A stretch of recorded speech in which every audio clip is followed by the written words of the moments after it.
भगवत प्राप्ती करता निष्काम कर्म साधण्याकरता बहुउद्देशीय परमपूज्य परमात्मा एक सेवक मंडळ मोहाडी शाखा चंद्रपूरच्या वतीने बाबाच्या आदेशाप्रमाणे आजची स्थानिक मासिक चर्चा बैठक श्रीमान्य विजूजी मत्ते यांच्या निवासस्थानी ठीक 12 वाजता सुरू झालेली आहे. या भगवत कार्याच्या चर्चा बैठकीमध्ये सृष्टीचे विधाता स्वयं भगवान बाबा हनुमानजी या ठिकाणी उपस्थित आहे. भगवंताला माझा प्रणाम. तसेच आपल्या सर्वांचे सद्गुरू मानव धर्माचे संस्थापक महान त्यागी बाबा जोगदेवजी या ठिकाणी उपस्थित आहे. बाबांना माझा प्रणाम. तसेच आपल्या सर्वांची आई वाराणसी या ठिकाणी उपस्थित आहे. आईंना माझा प्रणाम. आणि आजच्या चर्चा बैठकीचे प्रमुख अतिथी संचालक, गावातील ज्येष्ठ सेवक सेविका, बाहेरगावून आलेले सेवक सेविका, बालसेवक बालसेविका या सर्वांना माझा नमस्कार. चर्चा बैठकी 4 तत्व 3 शब्द आणि 5 नियम सेवकांवर आलेल्या अनुभवावर या आतापर्यंत आधारित होती. त्याप्रमाणे आपण सर्वांनी या ठिकाणी आपापलं आपापले अनुभव आणि काही त्याच्यामध्ये मार्गदर्शन दिलं. त्याबद्दल सर्वांचं धन्यवाद. फार सुंदर असं सगळ्यांनी या ठिकाणी बैठकीमध्ये शांततेनं सगळ्यांचं एकमेकाचं ऐकून घेत आहे. तर हा मानव धर्म हा जो आपल्याला मिळाला, हे आपल्याला अध्यात्म प्लस सायन्स याची ही जोड हे खूप आपल्याला असं एक मोठी देण आहे. काही मिळालेली कुठलीही आपण मेहनत न करता ही मिळालेली देण आपल्याला मिळाली. परंतु या मिळालेल्या देणाचं आपल्याला सोनं बनवता येऊन नाही राहिलं, असं आजच्या सेवकांच्या वागण्याच्या परिस्थितीतून सगळं समोर येत आहे. तर आपल्याला जसं आपण मन म्हणतो, म्हणजे 2 मन असतात, एक मन करू दुसरं मन नको करू, असे चलबिचल विचार होत असतात. तर म्हणून आम्ही सांगतो, जसं मी मधात सांगितलं की जे हे निगेटिव्ह जे एनर्जी आहे, म्हणजे नकारात्मक जी ऊर्जा आहे, ती आपल्याला कुठून मिळते, कशी मिळते. ही नकारात्मक ऊर्जा आपल्याला आजूबाजूच्या वातावरणातून, आपल्या सहवासामधून ही आपल्यामध्ये नकारात्मक ऊर्जा निर्माण होते. ही नकारात्मक ऊर्जा आपल्याला काढायची आहे. तर ही नकारात्मक ऊर्जा काढासाठी आपल्याला सकारात्मक ज्या ठिकाणी विचार आहे, ज्या ठिकाणी आध्यात्मिक सायन्स असे ज्या ठिकाणी दोन्हीचा संगम असलेले विचार ज्या ठिकाणी नेहमी प्रकट होतात, तशा वातावरणामध्ये जास्तीत जास्त आपला फावला वेळ खर्च करणं हे खूप गरजेचं आहे. परंतु आपल्याकडून त्या गोष्टी न घडल्यामुळे आपण या मार्गात दुःखासाठी येतो. आम्ही सगळे या मार्गामध्ये दुःखासाठी आले. तर दुःख होतं म्हणून मार्गात किंवा बाहेरचं कुठलं काही असं असुरी शक्तीचा आपल्या कुटुंबामध्ये प्रकोप होता म्हणून या मार्गात आलो. कुणाचं कुटुंब व्यसनी होतं म्हणून व्यसनी कुटुंब होतं म्हणून आपण या मार्गामध्ये आलो. तर मग या मानव धर्मामध्ये, या मार्गामध्ये आपण आल्यानंतर आपल्याला एका झटक्यामध्ये, म्हणजे ज्याच क्षणी आपण आता या ठिकाणी भरपूर ऐकलं, ज्या क्षणी आपण भगवंत म्हणजे मार्गदर्शक शब्द देतो आणि आपण कार्यात येतो, ज्या क्षणी आपण तो शब्द घेतो मार्गदर्शकाकडून, त्याच क्षणी 3 दिवसाच्या कार्यामध्ये आपल्याला एवढं समाधान मिळतो का जे आपण त्या परमेश्वराला मागतो ते त्या 3 दिवसामध्ये आपल्याला मिळून जातं. आणि मग आपला विश्वास मजबूत झाल्यानंतर आपण या मानव धर्मामध्ये येतो की नाही बा, हा मार्गामध्ये दम आहे. मला सांगा, त्याच्या आधी आपण असा कुठला अभ्यास केला होता? कुठं अभ्यासाला गेलो होतो? काय कुठलं असं आपण म्हणजे खूप मोठमोठे असे क्लासेस लावून या मार्गामध्ये आलो? आपल्याला काही माहित नव्हतं. खरोखर पूर्वजन्मेचे आपले कृत्य कुठेतरी चांगले होते का या जन्मामध्ये आपल्याला महान त्यागी बाबा जोगदेवजी सारखे सद्गुरू मिळाले. आपण जन्मोजन्मी ज्या काही आपल्याकडून कळत न कळत चुका होत असते, ह्या सद्गुरूंच्या समोर, या भगवंताच्या समोर आपण त्या चुकीची माफी मागितली पाहिजे. कारण आपल्यालाही माहित नाही आपले जन्म मागचे किती होऊन गेले, का झाले. परंतु आपण हाच आपला कदाचित आपला हा पहिलाही जन्म होऊ शकते, किंवा आपण जन्म घेत घेत आपण आलेलो आहे आणि हा मानव धर्म आपल्याला मिळाला. तर हा मिळाल्यानंतर आपण ज्या ज्या काही आपल्या जन्मात मागच्या कर्मामध्ये चुका झाल्या त्याची क्षमा मागितली पाहिजे भगवंताला. आणि जे आपला आता आपण सामाजिकतेकडे येऊ, सेवकांच्या कुटुंब आणि त्याच्यातली सामाजिक बांधिलकी. तर एक भगवद्गीतेमध्ये एक अशी म्हण आहे, वसुदेव कुटुंबकम, म्हणजे सर्व भारत देश, सर्व सजीव हे कुटुंब आहे, कुटुंबासारखे वागले पाहिजे. तर बाबांनी हे मानव धर्माचे सर्व सेवक जोडणारे कुटुंब समज, मानव धर्मात येणारे सर्व सेवक बाबांनी कुटुंब समजले. आता ह्या कुटुंबामध्ये आपण जीवन जगत असताना, चालत असताना थोडं काही नाही कुठे आपले ठिणगी पडत असतात. कारण प्रत्येकाचे विचार, प्रत्येकाच्या कुटुंबामधले कौटुंबिक ते अनुवांशिक डीएनए घेऊन आले संस्कार ते वेगवेगळे असतात. ते एकमेकाचे कधी कधी जुळत नाही, आणि न जुळल्यामुळे, न एकमेकाला बरोबर समजून घेतल्यामुळे भविष्य म्हणजे भूतकाळामध्ये, म्हणजे गेलेल्या दिवसांमध्ये, मागच्या 20-19 बराचसा एकमेकांविषयी समज, गैरसमज, फरक पडून जातो. आणि त्याच्यामुळे आपण एक कुटुंब असून सुद्धा म्हणजे विभक्त पद्धतीनं, विभक्त विचाराने आपण राहण्याचा प्रयत्न करतो. तर असं का होत आहे? हा आपल्या मानवामध्ये जसे षड विकार आहे, तो नेमके ते विकार आपल्यामध्ये जागृत होतात एकमेकाबद्दलचे, आणि ते जागृत झाले आपल्यामध्ये कधी राग तयार होतो, कधी लोभ, काम, क्रोध, मत्सर, माया. तर हे कुठले नाही 6 पैकी 1-2 आपल्याला टच करतात. तर याच्यावर आपल्याला जर विजय मिळवायचा असेल तर बाबांनी आपल्याला शिकवण दिली. कुठलाही आपल्याला अभ्यास करायला जायचं काम नाही पडलं, कुठलंच नाही. 5 पानाची आपल्याला नियमावली दिली. आणि ज्या वेळेस आपण या मार्गात याच्या आधी ज्या स्टेज मध्ये असतो, त्या परिवारामध्ये, ज्या स्वतःच्या परिवारामध्ये ज्या प्रक्रियेमध्ये असतो, ज्या क्रियेमध्ये असतो, लगेच या मानव धर्मात आल्यानंतर आपल्याला एक कुटुंब मिळते. आणि त्या कुटुंबाच्या सानिध्यामध्ये आपण कुठे जातो हे आपल्यालाही कळत नाही. आणि मग जुनं काय होतो, आपण त्या जुन्याचा आपल्याला पूर्णपणे विसर पडतो. परंतु आपले वाईट दिवस हे नक्की लक्षात ठेवायचे आहे.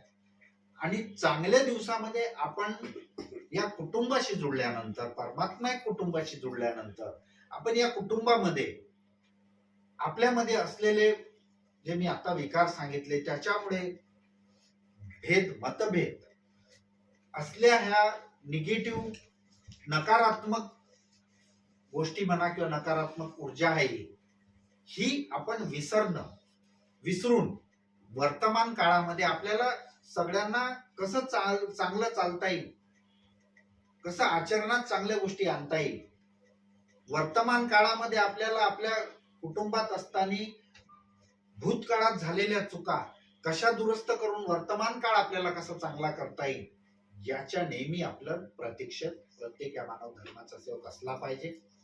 हे आपल्या जीवनामध्ये अत्यंत गरजेचं आहे. आणि ह्या गोष्टी बाबांच्या शब्दात बाबा नेहमी आपल्याला सांगतात, जे आहे ते विसरून चला, मागचं विसरून चला, नव्याने. आणि स्वर्गातून येणाऱ्या ज्या शक्त्या आहेत, त्या शक्त्या सुद्धा आपल्याला हाच संदेश देतात की वर्तमान काळामध्ये, चालूमध्ये झालेल्या नकारात्मक विषयासंबंधात मतभेद म्हणा काही, ते विसरून वर्तमान काळामध्ये चांगलं कसं करता येईल, हे करणं या मानव धर्मात खूप गरजेचं आहे. आणि हे जेव्हा आपण प्रत्येक या मानव धर्माचा सेवक, ही त्याला त्याच्या स्वतःपासून सुरुवात करावी लागते. ही सुरुवात कोणी आपल्याला करून देणार नाही. म्हणजे काय करावं लागते, सकारात्मकतेकडे, म्हणजे सकारात्मक ऊर्जा म्हणजे बाबांनी आपल्याला जो नियमावली दिली, बाबांची जी आपल्याला शिकवण आहे, त्या शिकवणी संदर्भात कुठे मार्गदर्शन, चर्चासत्र हे जास्तीत जास्त आत्मसात करण्याचा आपण जेव्हा प्रयत्न करू तेव्हा आपल्यामध्ये सकारात्मक ऊर्जा आपोआप तिचा भर पडेल. आणि नकारात्मकतेला जेवढं आपण टाळू, बाजूला ठेवू, तेव्हा ते नकारात्मक ऊर्जा आपल्या मनामधली, माइंड मधली ते डिस्चार्ज होत राहिली. तिला डिस्चार्ज करायचं असेल ते एखाद्या, एक ग्लास आहे, त्या ग्लासामध्ये असं एखादं गढूळ पाणी आहे, आपण गढूळ पाणी एका ग्लासात ठेवलं आणि त्याच्यामध्ये आपण स्वच्छ पाण्याची कंटिन्यू धार चालू केली त्या ग्लासामध्ये, तर मला सांगा तुमचं 2-3 ग्लास स्वच्छ पाणी त्याच्यात ओतणं झाल्याबरोबर ते गढूळ पाणी नष्ट होऊन स्वच्छ पाणी त्या ग्लासात निर्माण होते. हे आपण अनुभव घेतले. म्हणजे आपण याला थोडंसं सायन्सनं जर जोडलं, मग आपल्या ह्या मनामध्ये सकारात्मक विचाराचा आपण जर आध्यात्मिक विचार बाबांनी दिले आपल्याला, त्याचा जर आपण या मनामध्ये, आपल्या माइंड मध्ये जर भर टाकत राहिलो, तर नकारात्मक आपली जी ऊर्जा आहे आपल्या बॉडी मधली, आपण त्याला टॉक्सिन म्हणू, ते तर आपोआपच निघून जाईल ना. ते राहील का? हे काम होत आहे का आपल्याकडनं? हे काम आपल्याकडनं होत असत. म्हणून आपलं चुकलं असं आपल्याला कुठे वाटलं तर माफी मागा भगवंताला माफी मागा. ज्या संदर्भामध्ये कोणाच्या बाबतीत आपलं झालं, चुकलं, त्याला माफी मागून मोकळे झाले का आपण बिलकुल मोकळे होतो. आणि त्याच्यानंतर नवीन त्या व्यक्तीच्या संदर्भामध्ये कुठलंही असो कसा येतो सिलेंडर, परंतु कुठलंही असं आपल्याकडून नकारात्मकतेचे उद्गार त्या व्यक्तीच्या बाबतीत आपल्याकडून निघाले नाही. हे गरजेचं आहे. ह्या गोष्टी करणं महत्वाचं. आता मला सांगा, तुम्ही मला सांगा की आपण जसं 4 तत्व, 3 शब्द, 5 नियम, आता हे कशासाठी आहे? बाबांनी आपल्याला 4 तत्व कशासाठी दिले? भगवत, आपण खूप वेळा याच्यामध्ये बैठकीमध्ये सांगतो, भगवत प्राप्ती करिता निष्काम कर्मयोग साधण्या करता बाबांनी आपल्याला 4 तत्व दिले. परमात्मा एक, मर्यादा जे भगवत नाम पर, दुःख दारिद्र्य दूर करते हुए उद्धार आणि इच्छानुसार भोजन. तर हे भगवत प्राप्ती करता निष्काम कर्मयोग साधण्या करता. तर भगवत प्राप्ती करता बाबांनी आपल्याला काय पहिले 2 तत्व दिले. ते आपण शेकडो वेळा तुम्ही सगळ्यांनी ऐकलं, पण तरी पण शेवकांना ह्या प्रश्नाचं उत्तर येत नसेल तर मला सांगा, जे मी आता याच्या आधी बोललो, सकारात्मक चर्चेकडे किती सेवक आहे? सकारात्मक ऊर्जा किती सेवक कलेक्ट करत आहे आणि नकारात्मक ऊर्जा किती कलेक्ट करत आहे? याच्या ह्या बैठकीच्या प्रश्नोत्तराच्या तासामधून ह्या गोष्टी स्पष्ट होते. मग 4 तत्व दिले, 2 तत्व परमात्मा एक, मर्यादा जे नाम पर, भगवत नाम पर, हे आपल्याला परमेश्वराला द्यायचे आहे. म्हणजे परमेश्वराला द्यायचे म्हणजे बोलल्यानं गेले का? हे बोलल्यानं जाणारे तत्व नाही आहे. हे परमात्मा एक आणि मर्यादा जे भगवत नाम पर, हे परमात्मा एक गेलं, मर्यादा जे भगवत नाम पर आपलं गेलंच नाही. तेव्हाच ना आपल्याला कोणी काही म्हणलं तर राग येतो. काहून तर ते आपण ऐकतो, आपण घेतो. हे आपण घेणं स्वतःपासून बंद केलं. जे बोलायचं आहे ते, जे करायचं आहे ते करा, पण आपल्या ठिकाणी. आणि कुणी कोणाचं काही वाटोळं केल्यानं वाटोळं होत कधीच नाही. श्राप लागते वा ही या मानव धर्मातली, तर त्याला काय म्हणू आपण, अंधश्रद्धा आहे.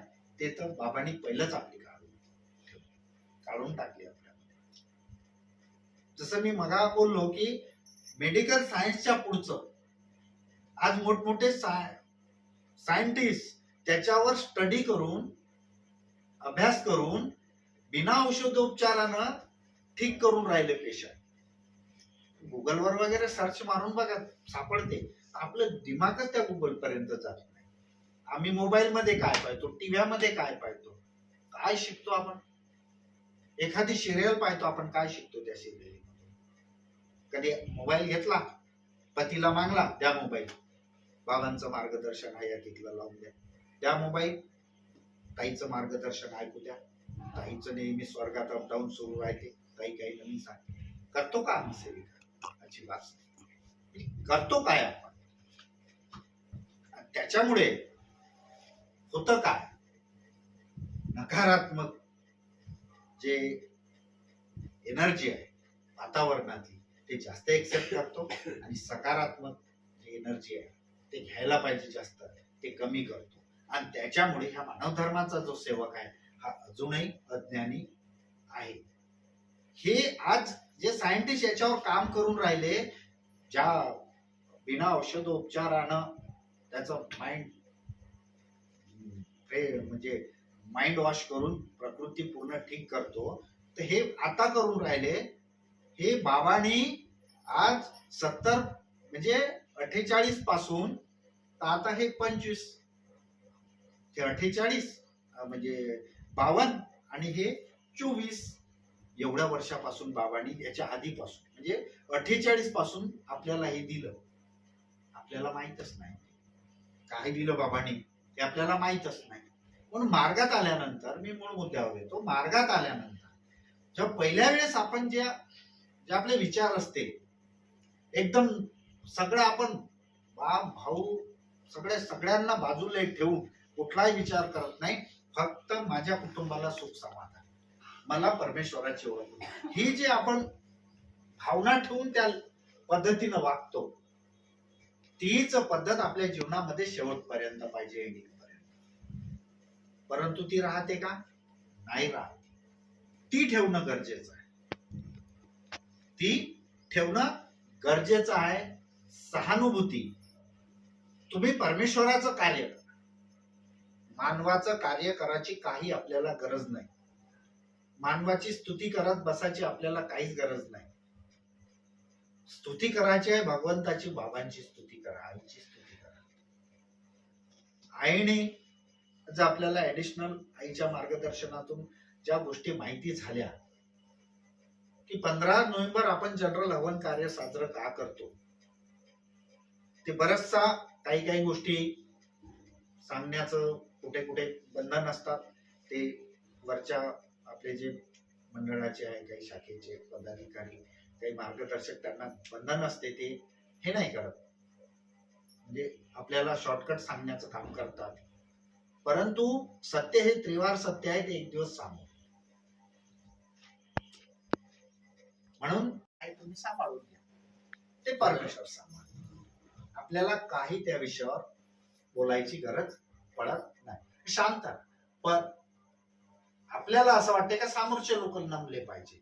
अरे बाबा, समोरच्या या बेईमान माणसाला आपण नमवत बसण्यापेक्षा आपली एनर्जी, चांगल्या गोष्टी, सकारात्मक ऊर्जा त्यांच्यासाठी खर्च करत बसण्यापेक्षा भगवत कार्यासाठी ते एनर्जी खर्च करा, तो पैसा भगवत कार्यासाठी खर्च करा. 15 नोव्हेंबर एवढा महत्वपूर्ण दिवस, काय किती महत्वपूर्ण दिवस, केलं का ती रुपयाचं दान देऊन आले? दिलं का दान? नाही दिलं. काहून? वयाचे 75 वर्ष झाले तरी दानाचं महत्वच कळलं नाही. का दान हे आपलं कुठे गेलं पाहिजे. तिकीटले जातो येतो, हे काही कोणासाठी आहे का? भगवंतासाठी होते. कोणासाठी गेले? स्वतःसाठी 1000 रुपये खर्च केले, पण परमेश्वरासाठी 100ची पावती नाही. एक उदाहरण सांगतो बरं. तुम्ही असं नका समजू का बैठकीमध्ये मला बंडू पाटील असे बोलले, अशी भावना येऊ देऊ नका. एक सांगतो, गेले का? मी काहून सांगतो ह्या गोष्टी? मी करतो म्हणून सांगतो. आणि त्या दिवशी गेलो, अरे मला 100ची पावती, माझ्याकडे पैसे नव्हते त्या दिवशी, त्याला काय म्हणतो, फोन पे होते, फोन पे होतं. नाही, तुमच्याकडे नव्हते हा शब्द वापरू नका, पैसे राहते माणसाकडे. ते आपण नकारात, पुन्हा मी एवढा आता सांगतो, तुम्ही माझ्याकडे नव्हतं म्हणता. नकारात्मक ऊर्जा आपल्यामध्ये तयार, नेहमी आपण स्वतःसाठी करत असतो. हेच आपलं सगळ्यात मोठं नुकसान. हा देणारा तो आहे, देते, मग बंडू ऑनलाईन मारतो. तर बंडू तिथं एक आतिलकरजी म्हणून आहे, चांगले व्यक्ती आहे, बाबासोबत दौरे वगैरे कंटिन्यू त्यांनी बरेचसे केले आहे. बंडू भाऊ ऑनलाईन मारून द्या म्हणे. अरे म्हणते अरे पावतीची काही गरज नाही, ती ऑनलाईन केली जाईल झाली, मी त्याची भगवंताजवळ पोहोचली, मी पावती नाही. मी किती वेळा शब्द काढले दानाच्या बाबतीत, ऐकले तुम्ही? आले का तुमच्या डोक्यामध्ये? ते नाही घुसले. काहून नाही घुसले? कारण असले विषयाचं मार्गदर्शन आणि असल्या चांगल्या चांगल्या गोष्टी कधी आम्ही केल्याही नाही, आणि कुणा केल्या तर आम्ही कशा करायच्या, याचा बेनिफिट काय हे काही समजून कधी घेतलंही नाही, समजून त्यांना विचारलंही नाही, त्यांनी कधी समजून सांगितलं. मग बाबा 15 नोव्हेंबर बाबा गृहस्थाश्रमामध्ये 14 नोव्हेंबरच्या रात्री आले, म्हणून आपण बाबा आले म्हणून तो आनंदाचा भगवंताचा आपण त्या दिवशी हवन घडवतो ना, मंडळामध्ये, सार्वजनिक ठिकाणी म्हणजे मंडळामध्ये. मग त्याच्यासाठी आपलं काय गेलं? एक दाना पेरतो तर आपण त्याचे किती दाणे घेतो हे फक्त याच्यासाठी आपल्याला लागू आहे, ह्या दानासाठी तसंच. हा, ज्यांच्याकडे पैसे नाही, काही असे लोक आहेत बिचारे खूप गरीब आहेत, बाबाला ह्या गोष्टी कळतात, त्याने कोणतं दान करायचं?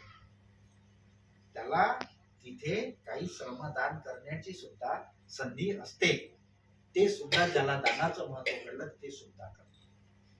आणि हे आपण केलेलं चांगलं कर्म हे या जन्मापुरताच रिझल्ट नाही आपल्याला, हे आपण केलेलं चांगलं कर्म हे आपल्याला जन्मोजन्मी याचे रिझल्ट आपल्याला मिळणार आहे. आणि हे खूपच संधी भेटली आपल्याला. तुम्ही थोडासा या बाबांच्या प्रक्रियेकडे, विज्ञानाकडे जा, त्याचा बघा, स्टडी अभ्यास करा, तुमच्या लक्षात येते. भक्कमची गुगलवर छान माहिती आहे का हे कशी आहे, त्या माहितीतून मला हे बाबांचे खूपच सापडत आहे. हे आता झालं गुगल ने, हे इंटरनेट, बाबाने हे तर 48 मध्ये आम्हाला दिलं. बाबा किती म्हणजे बाबाचं महत्व किती मोठं आहे हे तुमच्या अभ्यासातून तुमच्या लक्षात. हे आपण जेव्हा कुठेतरी दान देऊ, त्या दानातून सगळ्या लोकांच्या कामी पडेल, भगवत कार्य होते तिथे खर्चिक जाईल, म्हणून आपल्या याच्यातले जेवढे होते तेवढे कुठेतरी दान केलं पाहिजे. ते रिटर्न तुम्हाला गिफ्ट वापस येत असतो, आणि त्या दानातून तुम्हाला समाधान एवढं मिळतं, खूप समाधान मिळतं. म्हणून आपण भूतकाळामध्ये आध्यात्मिक क्षेत्रामध्ये ज्या ज्या विषयी काही बोललो, मार्गदर्शकाशी बोललो, सेवकांशी बोललो, बाबांशी बोललो, नाही का, ह्या गोष्टी आठवण करून त्याची माफी मागून त्याची पूर्तता करण्याची तयारी, आणि त्या सर्व गोष्टीची पूर्तता करण्याची वर्तमान काळात तयारी ठेवा. कुटुंबामध्ये सुख समाधान आपोआप येतं, आणि घाबरून जाण्याचं कुठलंही काही असं काहीही गरज नाहीये. मस्त बिनधास्त जीवन जगायचं. मनामध्ये कुठली शंका कुशंका आली तर फटकन मार्गदर्शकाला फोन लावायचा आणि विचार. आणि त्याच्यातही तुम्हाला सांगतो, मार्गदर्शकाने ती गोष्ट गलत सांगली आणि तुम्हाला वाटली काही गलत सांगली, तर भगवंताजवळ शब्द ठेवायचा का भगवान बाबा हनुमानजी मानते का अर्जुनजी, मार्गदर्शकाने मला असं सांगितलं, मला तर हे गलत दिसतोय, काय आहे ते तुम्ही बघा, मला बेनिफिट मिळालं पाहिजे, माझा फायदा झाला पाहिजे, बाकी मला मार्गदर्शक गलत की मी गलत हे नाही माहित, मला तुझे कार्य करायचे आहे. म्हणून मी म्हणतो, आजच्या प्रसंगी मी या ठिकाणी एवढंच बोलतो, आणि माझ्या बोलण्यामध्ये काही कळत नकळत चूक झाली असेल तर मी भगवान बाबा हनुमानजीला क्षमा मागतो, महान त्यागी बाबा जोंधेजीला क्षमा मागतो, आई वाराणसीला क्षमा मागतो, बैठकीचे प्रमुख पाहुणे, संचालक, सूत्रसंचालन करणारे ज्येष्ठ सेवक, सेविका, बालसेवक सगळ्यांना क्षमा मागतो, आणि माझे 2 शब्द इथेच थांबवतो. तत्पूर्वी एक सूचना देतो, आपल्याला पालोतीला हवन आहे. माझी अशी इच्छा आहे, दांडगावातील त्या भगवत कार्यासाठी प्रत्येक कुटुंबातल्या सेवकांनी तयारी करा, गाडीची अरेंजमेंट करा. वरोऱ्यातून सुद्धा मेसेज तो टाकतील, काही ठराविक 2-4 जणांना फोन येतील, फोन आला नाही आला, भगवंताचा निरोप आला मोबाईलवर, तोच निरोप समजून प्रत्येकाने आपण ती तयारी करा. आणि त्या पालुतीला 28 तारखेला हवन कार्य जशा जशा पद्धतीने जमते तशा पद्धतीनं गाडी करून जर जायचं झालं सामूहिकरित्या तर अतिउत्तम, फार छान आहे ते. कारण गाडी करून गेलं सगळं आपण एकतेने जातो, एकतेचे विचार तिथं डेव्हलप होतात. आणि परत एक तुम्हाला अनुभव सांगतो. वटबोरीला आम्ही 2 गाड्या करून गेलो होतो ठाकरेजीच्या हवन कार्यासाठी.